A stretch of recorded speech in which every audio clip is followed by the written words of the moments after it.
Most men over 35 who try to lose weight make at least one of these 11 common mistakes. I spent years learning this the hard way, and now I've coached over 2,000 men through this exact process, and every single time, the same patterns show up. Once you understand them, everything changes. So let's go through all 11 today in no particular order. Mistake number 1, not respecting your health as the foundation of everything. Ask yourself the question, why do most men fail to lose the stubborn belly fat? The problem is, most men go straight to training harder and eating less, and they never stop to ask the question, why does the process feel so difficult in the first place? For men over 35, the answer is so often biological. That's why we call them inside the Alpha 21 program health handbrakes. For example, gut health directly regulates cravings and satiety via the gut-brain axis. Hormonal imbalances like low testosterone, elevated cortisol, or insulin resistance all suppress fat loss at the core. These are just to name a few of the underlying dysfunctions that are super common in men. So what's the fix then? Ideally, you need to get your blood work done before you change a single thing. Understand what's actually happening internally. Address the dysfunction first, and the process becomes dramatically more efficient when your biology is working with you and not against you. Mistake number 2, trying to burn calories from exercise. This one has to be one of the most common issues I see. Men will treat the gym like a calorie furnace. Train harder, burn more, lose more. The logic sounds right, but it produces the wrong result. A 45-minute strength session burns, at best, 300 to 500 calories. A single post-workout meal or protein bar basically cancels that out. One off meal plan can cancel out an entire week of hard work. Research consistently shows that when you expend a lot of energy through exercise, you will subconsciously move less outside of the gym. Less ultra subtle movements that overall account for a lot of calories expended over the space of a day and a week. A lot of these movements are movements that you will naturally do without even thinking. And this reduction in movement actually cancels out a lot of the expenditure from your training. This is your body's way of attempting to find balance and not burn itself out. So what is the fix here? Train for performance and muscle retention, not to burn calories. Muscle tissue is metabolically active. The more you have, the more you will burn through everything you do, including while you are just sat down. The fat loss is going to happen through your nutrition. Your training program should be built around preserving and building lean mass. That's its job. The kitchen handles the fat loss.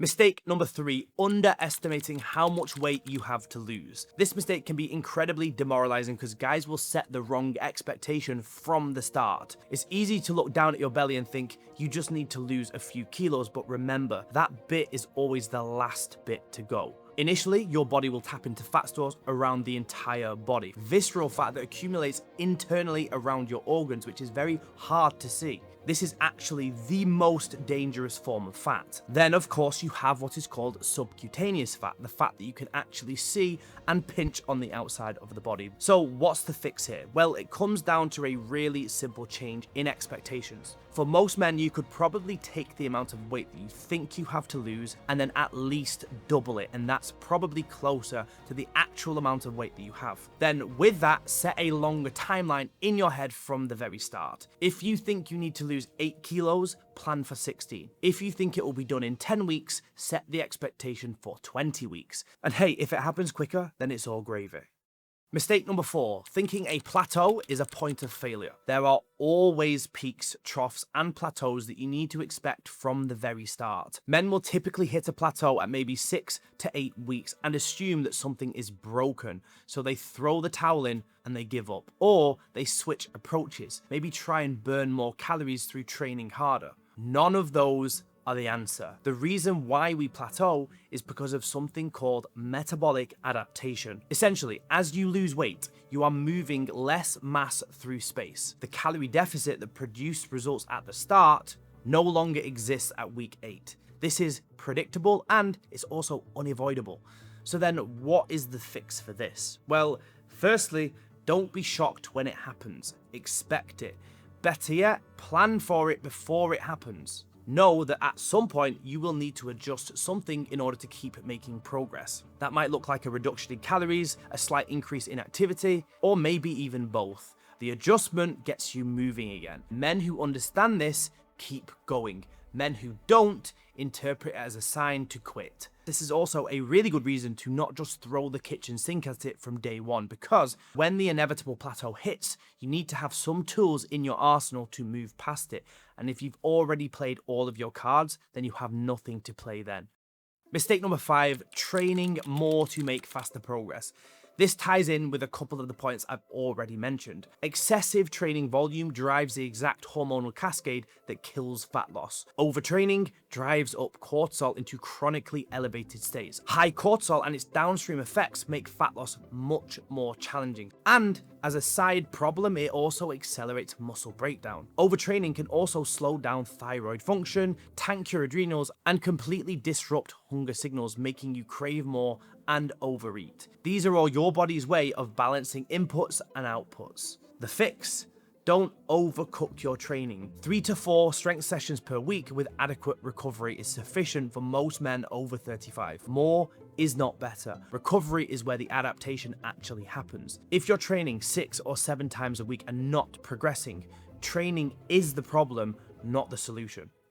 Mistake number 6, thinking the less you eat, the better your results will be. This is one of the biggest mistakes men make. They drop calories as low as they possibly can to speed up the process. And it appears to work at first, but what they don't realize is that they are losing a lot of muscle tissue, and as previously discussed, muscle tissue is highly metabolically active, and they end up burning out their systems and reducing their metabolic rate over time, as well as disrupting your hunger hormones like leptin and ghrelin, making you crave more and eat more, so you become simultaneously more hungry and metabolically slower. This is a recipe for disaster because this leads to that inevitable plateau, and most men will struggle to move past this. So what's the fix? Target approximately 1% of body weight per week as your maximum rate of progress. So for example, at 90 kilos, that's around 900 grams per week. Anything faster than this tends to produce muscle loss, metabolic suppression, and ultimately a failed attempt. Sustainable progress compounds. Aggressive restriction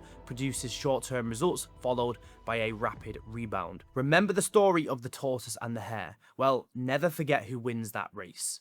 Mistake number 7, expecting to lose weight every single week, then getting pissed off if you don't. What we have to understand is that body weight fluctuates daily by between 1 to 3 kilos based on water retention, glycogen, inflammation levels, sodium intake, and overall stress burden on the body. The fix for this is really, really simple. Weigh yourself daily at the same time. Record the number, take the 7-day average at the end of each week. That average is your actual progress metric. Track waistline measurements, weekly photos, and body fat percentage alongside your weight.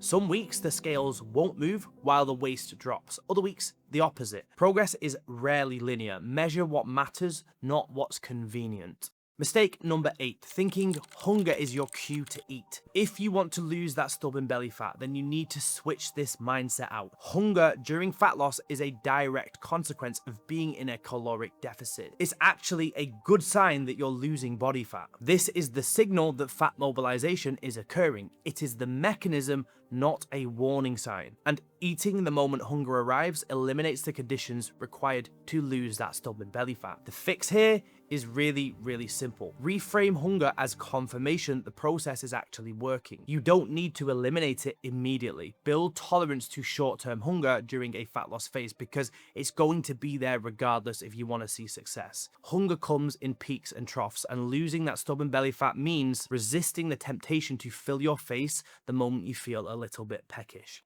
Mistake number 9, underappreciating the importance of sleep. Years ago when I was competing in bodybuilding, I was sleeping 6 hours every night, thinking that grinding harder meant sleeping less. This brought a complete end to my bodybuilding journey as I found myself crashing in the afternoon. My gym performance dropped week on week. Cravings were relentless. I thought I needed to train more and eat less. The actual variable I needed to fix was my sleep. So I spent 12 weeks reading every single sleep book and every medical journal on sleep that I could possibly find. Then I implemented all of it, and when I did, everything immediately changed. Hunger dropped, cravings became completely manageable, strength went up, fat loss resumed and even accelerated. It was like I had released the handbrakes on things and the whole process became 10 times more efficient and easier. Poor sleep will also increase cortisol, promoting fat storage and muscle catabolism. The fix here is to ensure you are sleeping 7 to 9 hours each night. You want a cool,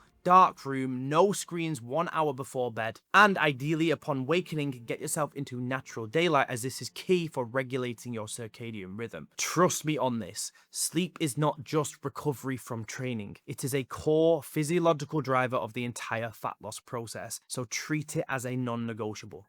Mistake number 10, consuming lots of processed food because it fits within your guidelines. A lot of men think that eating a little bit of processed food will help to mitigate cravings. The combination of refined carbohydrates, seed oils, salt, and flavor compounds is a deliberate act by manufacturers. It is specifically designed to produce continued consumption beyond energy requirements. Men who include processed food as a daily staple consistently report higher cravings, increased hunger, and lower adherence across the board. A study in Cell Metabolism found subjects eating an ultra-processed diet consumed around 500 more calories on a day-to-day basis. The fix? Remove processed food from your daily eating entirely during a fat loss phase. Keep it for rare, deliberate occasions. This is not about restriction as a virtue, it is about physiology. The cravings that processed food generates make every part of the fat loss process harder. Eliminate the variable that is working against you. Every single man I work with finds that fat loss is easier when you eat solely whole foods that nourish the body. Mistake number 11, cutting out one specific macronutrient. So many men think the answer to fat loss is cutting out carbs because their mate dropped a load of weight doing carnivore or keto. But what they don't realize is that most of the weight they lost was water weight from the lack of glycogen inside the muscles, not from fat. What they also don't realize is that their mate has a 90+% chance of putting all of the weight back on the moment they start eating carbohydrates again. This is a recipe for long-term problems as the metabolism gets slower and slower and maintaining body composition gets more and more difficult. Then you have the opposite side of the spectrum. The men who remove fat from their diet because it contains a high amount of calories. So they live only on fat-free everything, hoping to lose weight faster. The problem here is that hormones become tanked because fats are the essential building blocks for hormones like testosterone. So although in the short term it feels like something is working, in the long term it creates endless problems with health and overall metabolism. The fix here again is really simple. Follow a balanced diet. 1 gram of protein per pound of your body weight. Chicken, fish, yogurt, whey protein, steak. 25 to 30% of your total calories from mixed fat sources. Fatty fish, nuts, olive oil, etc. And then the remaining calories from carbohydrates placed mainly in your pre and your post-workout meal to fuel performance in the gym. This balance of macronutrients in a sustained calorie deficit is the nutritional formula for fat loss results. So these are the 11 things that I wish I knew before I started, because if I had, I'd have been able to drop the stubborn belly fat and get lean easily from the very start. And listen, we all know how powerful accountability is in the process of getting results. So if you do want our help in running your blood work and diagnostics to identify what the constraints are within your health and what those underlying health handbrakes are, then of course formulating a plan built for your biology and coaching you through it, then hit the link in the description and check out the video. It will explain exactly how our blood optimization system works and how it's transformed the lives of thousands of men just like you already. If you're not ready for that, then take what you've learned today, apply it with consistency, and you'll see a very different result than most men will get. And of course, if this was useful, inspirational, or just entertaining, then please hit subscribe and I'll see you in the next video.